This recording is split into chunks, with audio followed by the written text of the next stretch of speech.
In this video you will learn how to cancel your Figma subscription. Open Figma and go to the file browser. Log into your Figma account on desktop or the app. If you're inside a file, click main menu, then click back to files to reach the file browser. Select your team. In the sidebar, find the teams whose subscription that you want to cancel.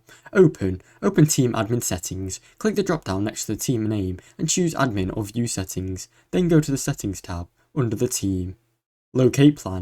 Locate plan and billing section. Scroll until you see plan or billing section. Click cancel plan. Choose the cancel option. You may be prompted to provide a reason for your cancel. Confirm cancellation. Complete any on-screen prompts and click finish cancellation. Your subscription will remain active until the end of your current billing period.